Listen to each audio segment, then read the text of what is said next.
Olá, a gente está começando a semana 6 e hoje é o episódio 36 e como vocês podem ver a gente está com um cenário diferente porque lá fora tá uma ventania absurda. Semana passada também tava, mas eu decidi aguentar firme, mas hoje não deu não. Tava com muito vento, tava frio, então eu preferi vir aqui para dentro e ao longo das próximas semanas a gente vai ter algumas mudanças de cenário. Então é bom que aí vocês já vão se acostumando.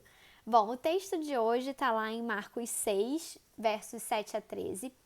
E a gente vai começar aqui uma sucessão de eventos que estão muito interligados entre si. A gente gosta sempre de ler, pelo menos eu gosto sempre de ler qualquer coisa da Bíblia dentro de um contexto maior, né? O contexto do que de fato estava acontecendo em volta, além daquela história específica.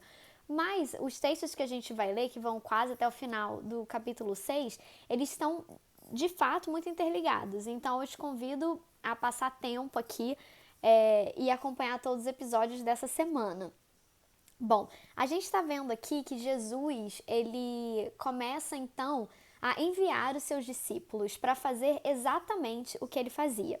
Até então, Jesus estava sempre em torno das pessoas, estava pregando, curando, expelindo demônios, a gente viu tudo isso e a gente sabe que os discípulos estavam ali acompanhando bem de pertinho.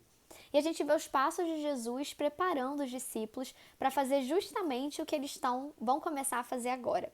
Jesus não os envia sozinhos, mas envia de 2 em 2 e pede então para que as duplas dos discípulos vão até as cidades para fazer o quê?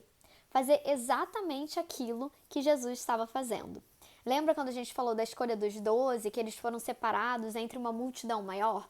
Bom, o treinamento agora começou a ficar prático. E agora os discípulos iam começar a fazer a mesma coisa que Jesus fazia.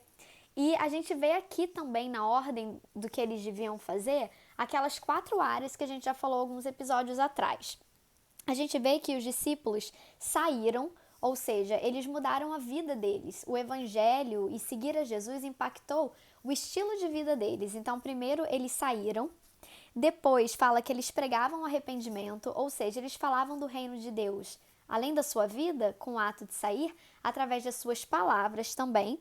Eles também expeliam demônios, ou seja, através dos sinais. Então, eles saíram impactando a vida, depois eles pregavam as palavras, só que essas palavras não só falavam sobre Jesus, elas de fato viviam o reino, eles, os discípulos viviam o reino de Deus, também performando sinais e atos através das muitas curas que eles faziam. Jesus não pediu para eles fazerem nada do que ele mesmo já não tinha feito. Ele pede uma vida de simplicidade e aquelas pessoas, inclusive os discípulos, se hospedariam na casa de outras pessoas. Isso era muito comum na cultura e ainda é até hoje, a hospitalidade, na cultura ali do Oriente Médio.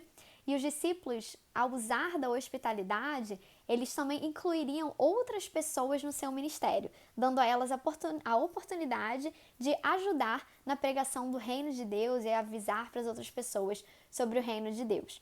Então, os discípulos primeiro observaram o que Jesus fazia, eles viram o poder que Jesus tinha. Jesus, inclusive, a gente viu antes, na questão lá de acalmar a tempestade, né? Por que vocês são tímidos? Por que vocês não acalmaram a tempestade também? Que foi a parábola do semeador de forma prática.